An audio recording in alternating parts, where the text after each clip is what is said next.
Hello everyone, we have completed 3 chapters of history and now we are going to start science.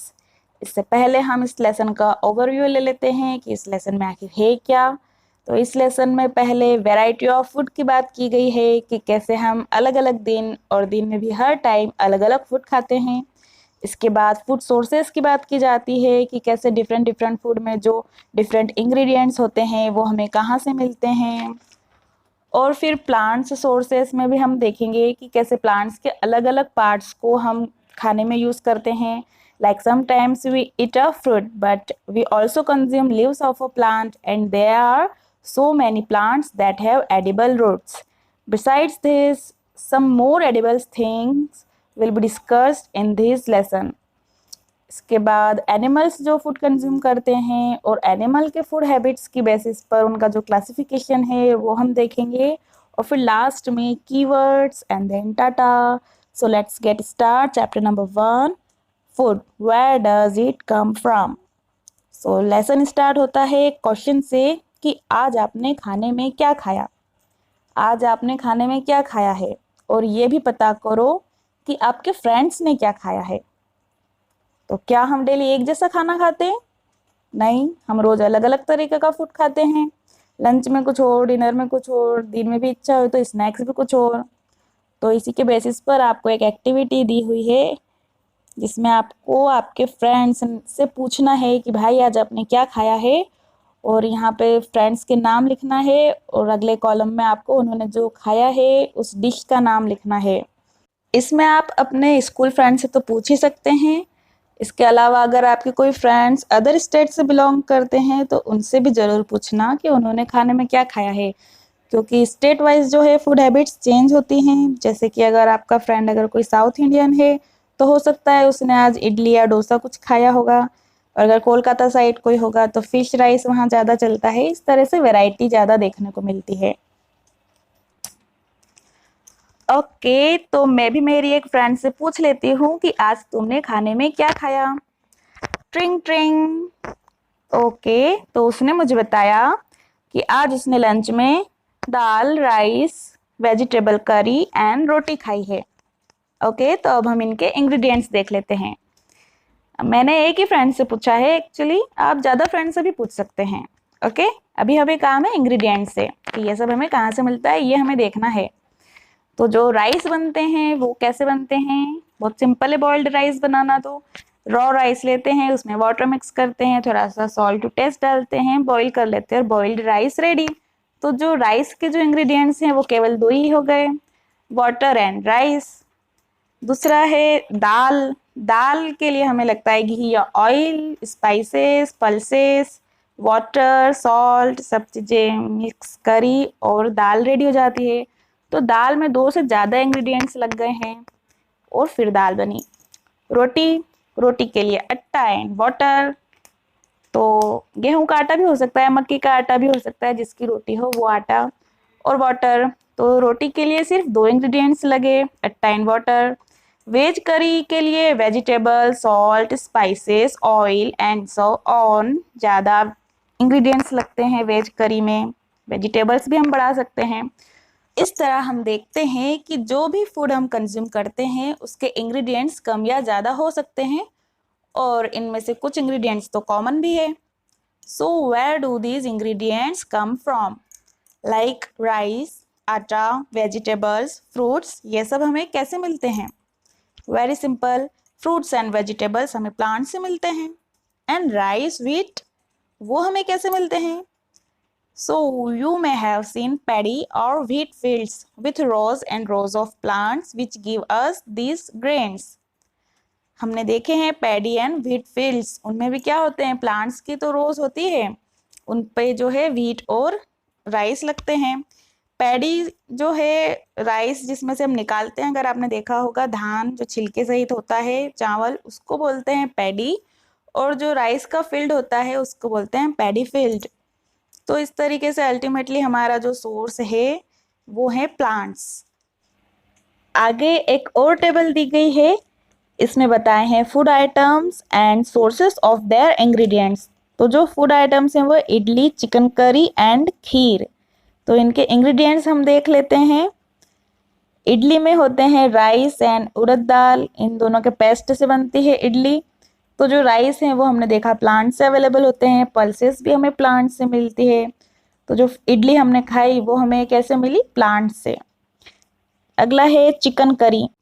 Chicken curry में ingredients हैं chicken, spices, oil और घी and water. तो chicken animal, इस तरीके से हम animal भी कंज्यूम करते हैं, एनिमल एज अ मीट भी कंज्यूम करते हैं, और जो एनिमल प्रोडक्ट्स होते हैं जैसे चिकन से एग भी हम खाते हैं, और एनिमल्स जो मिल्क हमको प्रोवाइड करते हैं उन मिल्क एंड मिल्क प्रोडक्ट्स भी हम यूज़ करते हैं। तो एक हमारा फूड सोर्स क्या हो जाते हैं? एनिमल्स। फिर है अगला ऑयल एंड घी, कैसे मिलता है? प्लांट्स एंड एनिमल्स से। तो ये अलग अलग इस तरीके से है कि जो ऑयल होते हैं like mustard oil, sesame oil, groundnut oil, ये कैसे मिलते हैं? प्लांट सीड जो होते हैं ग्राउंडनट, मस्टर्ड, सेसेमे, इनसे ऑयल निकाला जाता है। तो ऑयल जो बनता है वो प्लांट से, एंड घी हमें कैसे मिलता है?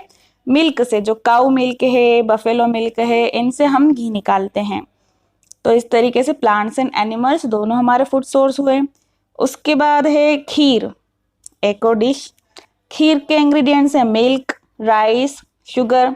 वही मिल्क की बात मैं पहले ही बता चुकी हूँ, मिल्क भी हमें एनिमल से मिलता है, राइस हमें प्लांट से मिलता है। तो कुल मिलाकर जो बात यहाँ समझाई जा रही है वो ये है कि आप जो भी खाते हैं, जो फूड आप कंज्यूम करते हैं, वो पकता आपके किचन में है, लेकिन मिलता हमें प्लांट्स एंड एनिमल्स से है, क्योंकि उसके अंदर जो इंग्रेडिएंट्स डलते हैं उस डिश को बनाने में वो सब हमें प्लांट से, एनिमल्स से अवेलेबल होते हैं। प्लांट्स से कौन सी चीज़ें हमें मिलती हैं? Grains, cereals, vegetables and fruits, and animals provides us milk, meat, eggs. Milk हमें काऊ से मिलता है, बफेलो से, गॉट एंड कैमल मिल्क भी होता है। And milk products like butter, cream, cheese and curd are used all over the world. So plants are one source of our food. But which parts of plant? क्या हम हमेशा plants से fruit ही consume करते हैं? नहीं, हम leafy vegetables भी खाते हैं, जैसे पालक, मेथी, sometimes stems, sometimes roots and even flowers. Roots कौन कौन सी हम खाते हैं आपको पता है?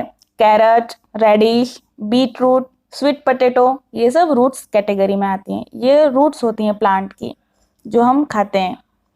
और किसी किसी प्लांट्स के फ्लावर्स भी एडिबल होते हैं, जैसे पम्पकिन के फ्लावर्स, उसके पकोड़े बना करके खाते हैं।